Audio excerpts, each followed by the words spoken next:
88,000 ऋषियों ने आकर के श्री सूत जी को पकड़ा। व्यास जी के शिष्य हैं सूत जी। नस्तम सूतम कृतम व्याधिम। श्रीमद् भागवत कथा कहती है कि अगर हम किसी महान गुरु के शिष्य बन जाएं और सीख लें गुरु की वाणी को, तो फिर कोई जाति नहीं चाहिए। भगवान सूत जी ऐसी जात के पैदा हुए हैं, ऐसी जात में उनका जन्म हुआ था जिस जात को आज तक मान्यता मिलना मुश्किल हो रहा है, फिर भी सारे ऋषि मुनि कथा उन्हीं के द्वारा सुन रहे हैं। द्वैतम कर्मणो यश्चम। भगवान वेद व्यास ने उन्हें परम ब्राह्मण बना दिया था सूत जी को। जो ज्ञान अपने पुत्र को दिया वही ज्ञान सूत जी को दिया। दोनों बराबर साथ में ही पढ़ते थे, सूत और सुखदेव जी, और दोनों की राशि भी एक ही है। साथ के विद्यार्थी हैं और दोनों ही ब्रह्मज्ञानी हैं।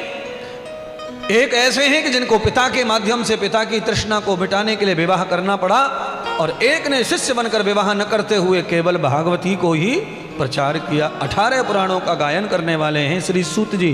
भगवान सुखदेव 18 पुराण गाते नहीं थे। भगवान सुखदेव ने केवल भागवत का गायन किया है और श्री सूत जी 18 पुराणों के गायक हैं। बड़ा नाम था श्री सूत जी का उस समय। भगवान व्यास कथा नहीं गाते थे। भगवान व्यास कथाओं का लेखन कर रहे थे और प्रचार कर रहे थे सूत जी। भगवान सुखदेव उस समय ग्रस्त कर रहे थे, तो सारी धरती पर पूरे ब्रह्मलोक में केवल सूत का ही डंका लहरा रहा था। ऐसे महासतगुरु सूत जी, जो भी उनके बारे में सुनता वो वहां पहुंचता। कथा की महिमा सुनकर के जैसे धीरे धीरे सब लोग गांव के शहर के पहुंचते हैं कथा के पंडाल में। कथा की महिमा सुनी तो ऐसे तो कथाएं होती रहती हैं, ज़्यादा लोग सुनने नहीं आते, पर कथा में कुछ महिमा का प्रचार हो रहा है। कथा का जो कथा फैल रही है, जा रही है, फेस टू फेस हो रहा है, मुख से प्रचार हो रहा है। भाई बहुत बड़ी कथा हो रही है, बहुत अच्छे महात्मा हैं, बहुत सुना रहे हैं, बढ़िया। तो जन जन तक कथा जब जाती है तो लाखों हजारों लोग कथा सुनने के लिए भागते हैं। ऐसे भगवान सूत जी का पूरे देश भर में बहुत प्रचार हो चुका था। उसी प्रचार को सुनकर के 88,000 ऋषि आए हैं। ऐसे नहीं आए। सूत जी जैसे न जाने कितने साधुओं के पास में ये ब्रह्म ऋषि गए थे, पर कहीं शांति नहीं मिली, चैन नहीं मिला। आवश्यक नहीं है कि आप सब साधुओं के पास जाकर पैर छुएंगे और शांति पाएंगे ना। हर साधु के पास में अलग उपचार है, अलग बीमारियों का। सब साधुओं के पास में अलग अलग तपस्याएं हैं। कहां कौन सी तपस्या काम करेगी, कौन सा फार्मूला काम करेगा। ब्रह्म ऋषियों ने अनेक साधुओं के चरण छुए, अनेक साधुओं के पास बैठे, गुफाओं में बैठे, जल में, नभ में, थल में, सब जगह ध्यान, उपासना, सब कुछ किया, पर शांति नहीं मिली। आप भजन करने बैठे और आपको शांति मिलेगी जरूरी नहीं है। आप ध्यान करने बैठे आपको शांति मिलेगी जरूरी नहीं है। आप कीर्तन गाने बैठेंगे आपको शांति मिलेगी जरूरी नहीं है।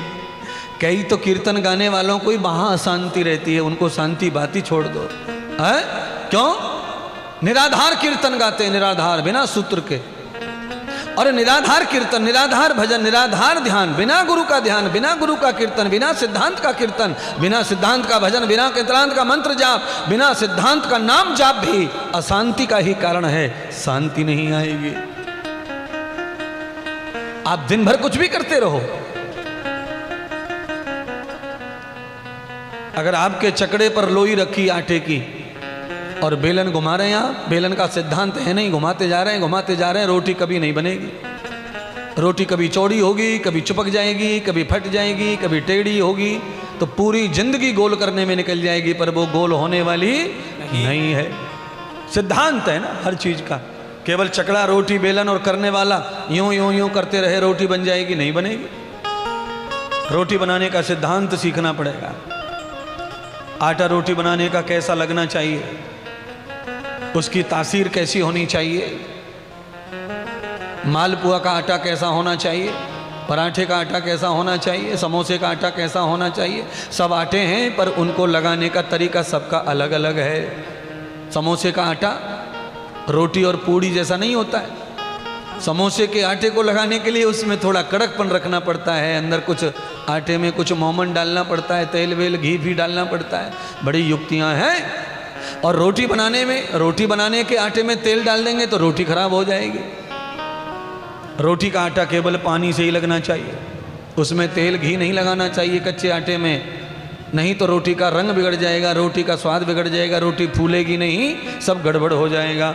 अरे महाराज, आप कथा सुनाने जानता हैं तो आप रोटी का इतना कैसे जानते हैं? ये सारे काम करके ही तो कथा सीखे हैं, फ्री में थोड़ी कथा आई है। ये ज्ञान वैसे नहीं आ जाता है, ये किताबी ज्ञान नहीं है कि पोथी रख ली, किताब रख ली, डायरी रख ली, खोल के पढ़ के सुना दिया। ये उस तरह का ज्ञान लेके नहीं आए हैं। लंगोट पहनकर पहले महापरिश्रम किया है, तप किया है, रोटी पकाई हैं, चूल्हे में फूक मारी हैं, कंडे बीने हैं, लकड़ियाँ बीनी हैं, चारे काटे हैं, गैयाँ चराई हैं, भिक्षा मांगी है, अध्ययन किया है, गुरु सेवा की है, तब व्यासपीठ मिली है, तब जामताड़ा में आने का मौका मिला है, तब साधु बनकर आए हमारे।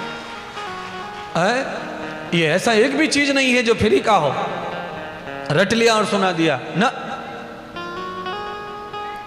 सब कर्मठ होकर के काम सीख करके आए महाराज।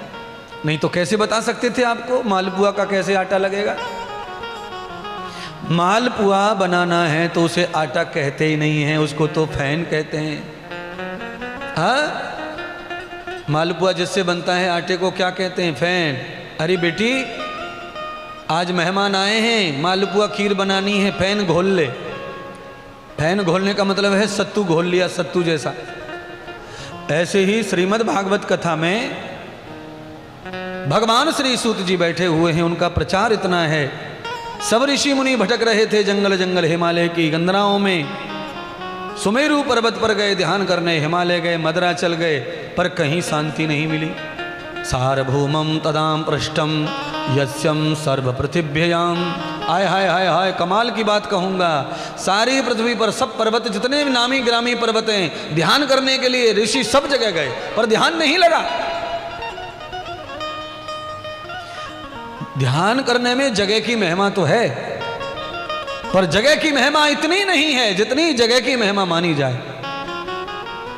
भजन करने के लिए जगह की महिमा तो है कि बढ़िया जगह हो, पेड़ पौधे हो, गार्डन वार्डन हो, फूल खिल रहे हो, चारों तरफ घर मकान दुकान न बने हो, चारों तरफ से हवा आ रही हो जा रही हो, ऐसी जगह पर ध्यान जल्दी लगता है, भजन जल्दी होता है, अच्छी होता है, देर तक होता है। मानसिक स्थिति, ऑक्सीजन अच्छा हो बॉडी में, सांस अच्छी जा रही हो, पवित्र वायु जा रही हो, तो प्राण ताकतवर हो जाते हैं। और प्राण जब ताकतवर होते हैं तो ध्यान लगने में देर नहीं लगती है, जल्दी ध्यान एकाग्र होता है। प्राणों पर ही है सारा संसार। पर ये बिना सिद्धांत के कैसे आएगा? आज से पहले पता था तुमको कि प्राण मजबूत होंगे तब ध्यान लगेगा? जब तक प्राणों में ऊर्जा नहीं आएगी तब तक ध्यान नहीं लगेगा, चित्त नहीं लगेगा, मन नहीं लगेगा। इसीलिए घर में मन नहीं लगता भजन में। क्यों? वहां हवा अच्छी नहीं है, वायु नहीं आता तुम्हारे घर में, बाहर की हवा जाती नहीं, अंदर की निकलती नहीं, बस इसलिए मन भजन में नहीं लगता। यत्रम तदत् प्राण पुण्याम। फिर मन कहाँ जा रहा है? तो फिर मन उसी में जाता है। भजन करने बैठो, आंख बंद करो, मन गया यहाँ, मन गया वहाँ, मन गया यहाँ, मन को ये याद, मन को वो याद। जो नहीं याद करना है वो याद आता है, जिसको याद करते हैं वो याद आता नहीं है। क्यों?